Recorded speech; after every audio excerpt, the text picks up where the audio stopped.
Good morning. How are you? So good, fabulous. So good, fabulous, awesome.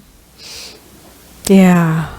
Oh, I just love everybody who's here today. I'm like, oh wow, you're here and you're here. Well, I always express I'm a little loud. Can you turn me down a little bit? like, I always express that today is the best day ever, and I really like that. I really appreciate Howard. Howard, he calls me Fabby Abby, by the way, because I'm so fabulous. And there's more to it than that, yeah.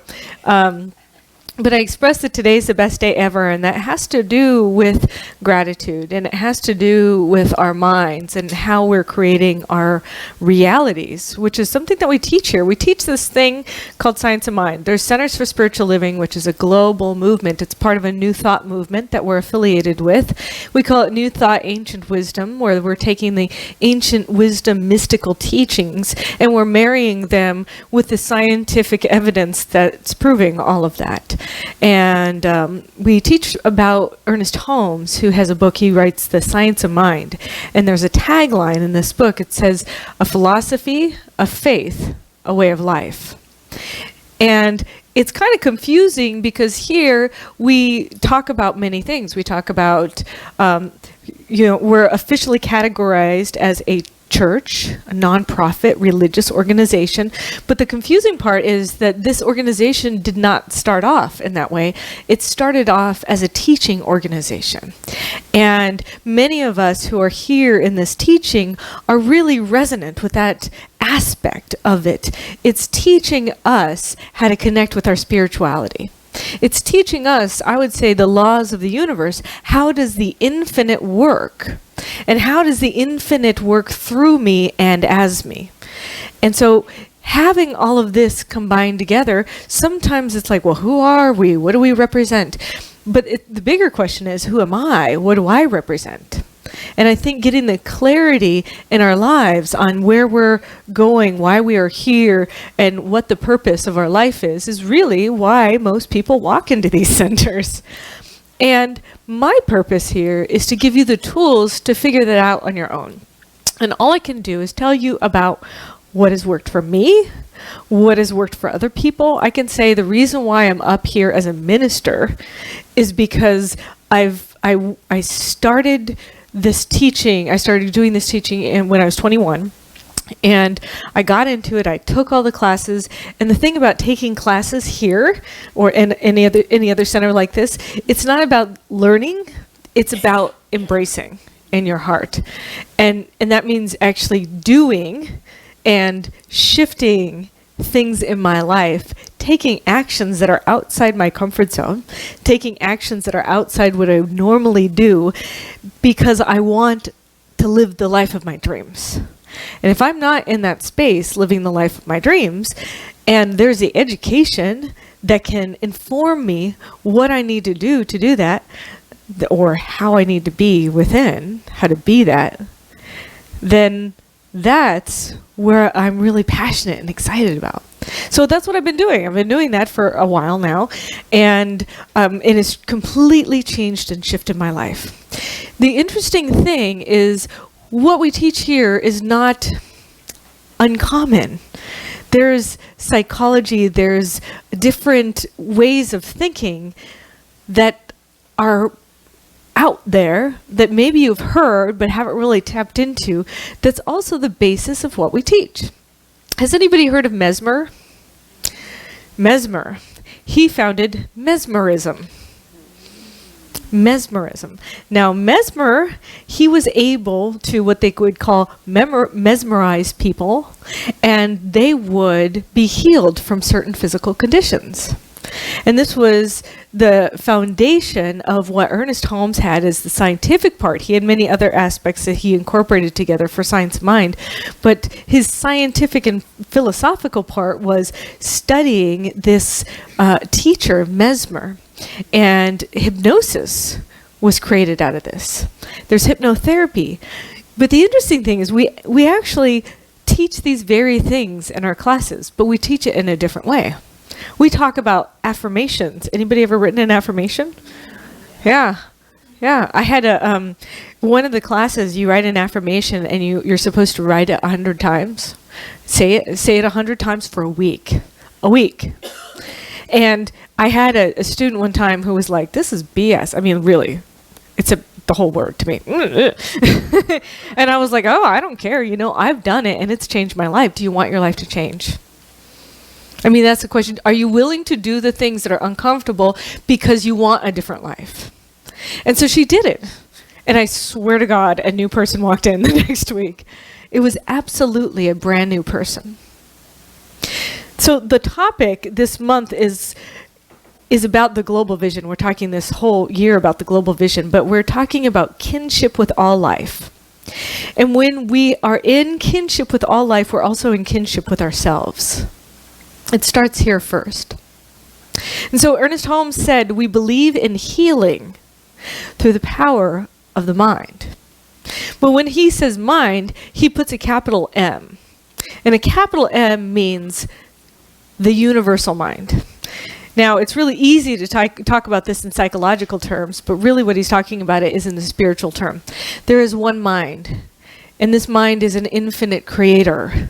The infinite creator is the only mind that there is. It is the infinite intelligence that runs in and through all things. And because its mind created me, you, and me and you are not separate from this thing, then we're mixed into this mind. We're tapped into that. It's a part of our mind. So our mind creates like the infinite does. We're like little creating machines. We create what our mind makes up, we start creating in our life. And sometimes we create things that are fantastic and wonderful. And sometimes we create things that are not so great. Have you ever had something running in your mind over and over and over again, and then it happens?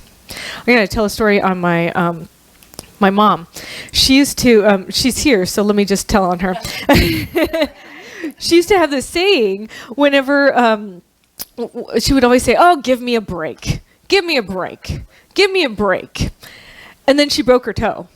And then she was like, maybe I should stop saying, give me a break. Right?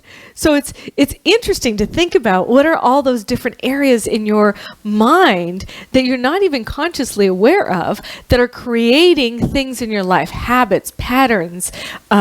You're attracting the same thing in your life. I don't know about you. If there's some people who've, they're in a relationship and it's an abusive relationship and they leave the abusive relationship, but then they get back into an abusive relationship, but then they leave the abusive relationship and get back into an abusive relationship. Well, who's the common denominator there? Yeah. Now that's tough to say if you're the one who that keeps happening to. It's really easy to be the victim. Well, all of us can be the victim once. The question is, are you going to choose differently and make a choice for your life that actually impacts your life? So I'm reading this book. This is a funny story. It's amazing. Dark Side of the Mind. I love this book. And maybe it's because I'm really into psychology, and it's written by a hypnotherapist. And I've actually been asked to speak at CSL Seattle in July. And by the way, we're going to have Karen Drucker here speaking in place of me, so you're not going to be missing too much because you have Karen Drucker. So anyway, their book of the month in July is this book. So I'm like, hey, I'm going to adopt it first. So when I go to Seattle, I'll just, I got that book back and forth. Like, I'm just going to, yeah. And I start reading the book, and our whole topic this week is about utilizing our minds to heal ourselves. Well, this woman is a hypnotherapist. And she's talking about the psychology of the brain. How does the brain work? How do we get obsessed with things? How do we develop fear and neurosis over time or spontaneously that we maybe have never had before? Like, how does that happen? She actually says that babies are born with only two fears. One is the fear of falling, so the fear of heights, and the second is the fear of loud noises. Every other fear in our life was created by our circumstances, conditions, teachings, places that we chose, something that we chose. I mean, and even if we chose as a kid and we didn't consciously know we were choosing that, it's something that we chose. And I find that very interesting. And she talks about how the the mind is two things, and we talk about this in our classes too. We have the conscious mind, what we're conscious of, right? And the subconscious mind. Now, the infinite, what I call God, the universe, is an energetic, and it is constantly creating. And it is using us, I would say, as like a funnel, a vessel, a point of direction, like it's flowing through us. I want to say, Mary Morrissey says, like a concrete pouring thing. It pours in through you, and then your mind is making up the picture, and then the concrete is forming according to the mind. The little tricky part is we have the conscious mind and the subconscious mind. So while we're creating our reality, there's subconscious things that are going on that we're not conscious of, but they're still operating through our mind. And that's where the tricky thing is. I love that she says that 85% of our life and our circumstances and our experiences are created from the subconscious mind, while 15% are created from the conscious mind. Yeah. Scary. Yeah. Yeah. Well, shoot. Like, do we have any hope? Like, oh my gosh, my life's a mess and it keeps being messier. Is there any hope for me? Well, the answer is yes. There is hope. Ernest Holmes says, he says, never limit your view of life by any past experience. The possibility of life is inherent within the capacity to imagine what life is, backed by the power to produce this imagery or divine imagination. He also talks about the fact that we believe in the power of our mind and the ability to use it to improve our experience of our lives. We call that healing. Whenever you're using the power of your mind to improve your life, it's called healing. Whether it's a physical healing, an emotional healing, psychological healing, it doesn't matter. If something is shifted and now you're living the life that you want to be living, you're healed. It doesn't matter how that happens. But the book talks about that your logical brain or conscious mind decides and the subconscious or emotional brain reacts. And our mind stores events and informations based on whether or not it judges the information meaningful. So here we are, we also teach us here, we have our belief systems, right?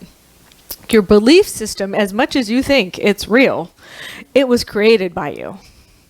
And how was it created by you? By repetition, by experiences, by what you were taught as a kid, and we create our belief system. And we say here to stay open to the possibility of changing your entire life by changing your mind.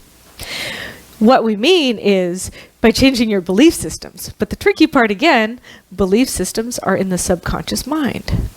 And belief systems are created by believing something over and over and over again, over and over. So repetition. Repetition is something that causes your belief systems. The other thing that she says in the book, which I had never really thought about, is shocking experiences.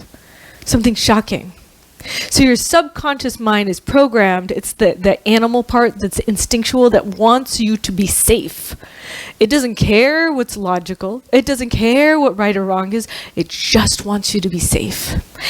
The conscious mind is the logical part. It's where you're choosing, right? Oh, I choose this. I choose this. And it's not where the I am is experiencing. It's where the I want is experienced. I want this. I'm choosing this. But the I am is residing in your subconscious mind. So how, again, do we get to those bottom, where how do we get to that place? Two things, two ways. Repetition or shock. We're not going to do shock. We're not going to do shock, but that's why we teach about affirmations. That's why we teach about these ways of being, because if you do it over and over again, if you have a gratitude practice over and over again, you start creating an idea that the world is a place to be grateful for. And when you start creating an idea in your mind that the world is a place to be grateful for, you start noticing more and more things to be grateful for. And as you notice more and more things to be grateful for, you automatically open yourself up to a world of possibility of amazing things that are just so cool to you that you keep having this deepened gratitude practice. And then all of a sudden, instead of having this belief that the world is out to get me, it starts shifting into this belief that the world is a magnificent place. And it's totally possible. It's totally possible, but the only thing that is the difference is you. You have to be willing to have this repetition in your life. You have to be willing to surround yourself in places and areas, in things and people that are going to inundate you with the beliefs that you want to have in order for them to sink into your subconscious mind. We teach here, we have a 5-point balanced spiritual practice. It's circulation, which is giving your money away so we can be abundant. I've talked about that in other talks. You actually have to give away what you are in order to attract it to yourself. I know it's a little reverse psychology, right? Circulation, meditation, and so you're opening yourself, you're cleansing yourself, you're allowing a greater idea to come through you. Education, so reading really awesome books, spiritual practices, right? Prayer, and doing service. And we encourage people to do these things in the places that light them up. I did a full-day women's retreat yesterday in Napa. And the beautiful thing is Amy Steinberg, who did our concert on Friday, which was amazing, right? Yeah. She talked about this song, What Lights You Up? What gives you the most feeling of aliveness? Well, that's where you should be heading. Those are the people, the places, the circumstances that you want to attract into your life because you want those things that you seek that light you up to continue to open you up to a greater, expansive, more freer, more expressing aspect of life. And that's what I teach here. That's what we teach here.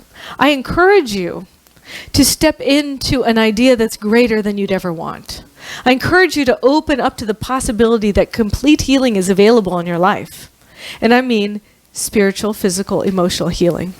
They have this story in the book, which is actually a story about another story, but she talks about a book called The Power of Habit, where Charles Duhigg talks about the brain scans of one woman, Lisa Allen. She dramatically changed her life situation. First of all, she was overweight, she smoked frequently, she was in debt, and she was really unhappy. And they took a brain scan of her. A couple years later, she had completely changed her life. She made some changes in her life. She lost all her weight. She was fit. She ran marathons. She was debt-free, and she quit smoking. They took new brain scans. Her brain looked like it was a completely different person's brain. Completely different. New neural pathways were created in her life. New neural pathways were created in her life, showing us that we can change our connections anytime. Our brain connections. Therefore, if we don't want to change, if you do want to change, but you don't change, you use, my age, my height, my gender, my, sexual orientation as a, that's why I can't do this because of this, or I was born into the wrong body, or I was born into this family that doesn't like me, or if you're using anything as an excuse, it's because you don't want to change. Because changing us is the hardest thing to do. And I'm not saying it's easy because 85% is that subconscious layer, right? 85% is that subconscious layer. So sometimes we need to do things. We need to go to a therapist or a hypnotherapist or a practitioner or a minister. Sometimes we need to go to a coach, somebody else who has the tools, who can guide us through these changes so we're not doing it alone. That's what I want to encourage you to do. First of all, dream big. Dream your biggest dream. Because again, the infinite is like that concrete pouring through you. And where is it activated from? It's activated from your dreams. So as you dream this vision, that life is going to solidify as you're dreaming. Now, all the things that are the things you don't want to look at, we call it the dark side, right? Or the shadow side. Those are the things that are going to catapult you to that place. Those are the exact things that are there to support you in fulfilling your greatest desires. But what has to happen is you get to look at them and change. You get to embrace the change. That those very habits, behaviors, thoughts, those are the things that can help you become the best that you can be. But you have to be willing to look at them, uncover them, shift them, change them, and do it through a coach, do it through a spiritual center, do it through some organization that is supportive of that idea, because we know that it's completely possible for you to change your life. I know things have happened to me. Things have happened in this community. I found a lump in my breast one time, and literally we prayed it away. Prayed it away. My friend, Reverend Susan Overland, her son, he had a brain tumor. And she had all of her minister friends and all of San Jose. We were all praying for his brain tumor to just disappear. And he went in the day of the surgery. He'd been scanned 2 days earlier. He went for the day of the surgery, and they just did an extra scan just in case. It was gone. Completely gone. Why? Because he had opened himself up to the possibility that it was possible for him to have a healing, and he was healed. There was one more example. There was a hypnotherapist, and he was healing people. Where is it? I have this great story. Mason, that's what it is. Dr. Albert Mason in 1952, you can look at this. He was treating a teenage patient whose skin was so ravaged after unsuccessful skin grafts. His plastic surgeon agreed they could do nothing to help this guy. So he had this terrible skin condition. And there was this guy, he was a hypnotherapist. He had cured people from warts. And so this skin condition was like, they described it, this is really gross, a black horny layer. And it was like scaly, and it was hard as fingernails, and any bending in it would crack it and he would bleed. I mean, it was just like awful, right? So the hypnotherapist, he's like, hey man, I've healed these other people with the skin conditions, I can heal you. So he starts healing this guy. First he heals his arm.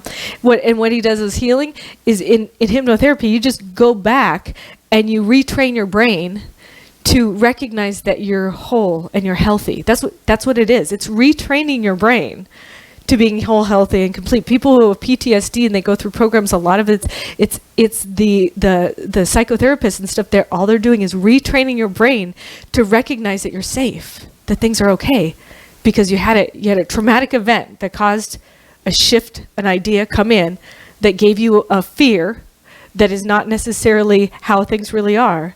And then you go into retraining your brain, and that you don't have to be in fear. Well, a lot of our physical conditions are manifestation of those same types of thoughts, right? So this Mason, he went ahead and got this teenager, and he healed this boy's left arm, and they were so excited, and so they healed the rest of his body. But there was a secret to this. After he healed this, the therapist, the hypnotist, realized that they found out that the disease was called congenital ichthyosiform erythrodermia. Say that 3 times fast. It's incurable. And when the hypnotist found out it was incurable, he could never cure anybody again. He created a belief.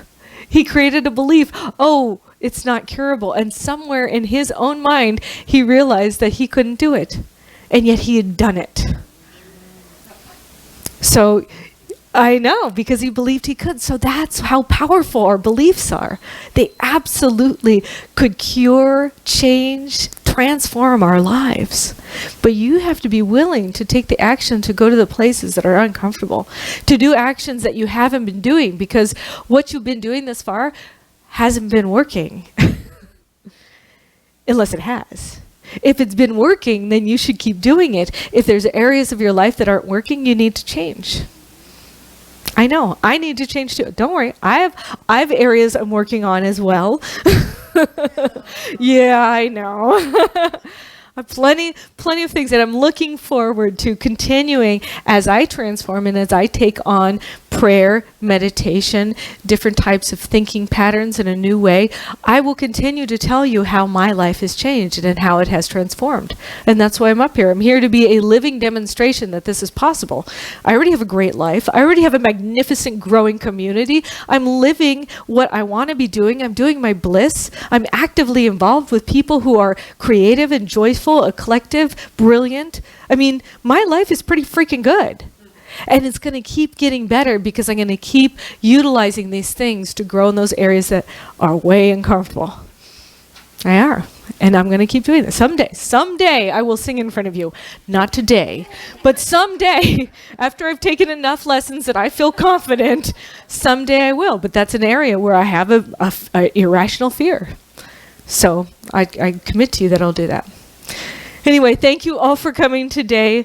I love you very much. And I just want you to think in your mind, what's one thing I can do this week that's different than I've done before? What's one thing that I can do this week that's different than I've done before that will lead me to taking that first baby step into a greater, fuller, freer, more expansive life? What's one thing I can do? And I want you to commit to do that. Write it down. Put it on a sticky note. Make it happen. Have somebody keep you accountable. Call your friend. Tell your buddy. Make them tell you when you do it. Have them text you. Just one thing. Just take on one thing this week that you know will help you step into creating a more freer, fuller, expansive life. Something that's different than you've ever done before, which means you're changing, you're recreating neural patterns. You're changing what you've done before in order to create a new life. Something that you've never done before, or you've only done for a little while, but you didn't keep doing. Just do one thing. All right? Can you buy the book? Why, yes, you can. As a matter of fact, I think we have 5 or 6 of them over there. You can buy them for $20. So anyway, thank you for being here. The One Thing book. Actually, we do have the One Thing book too as well.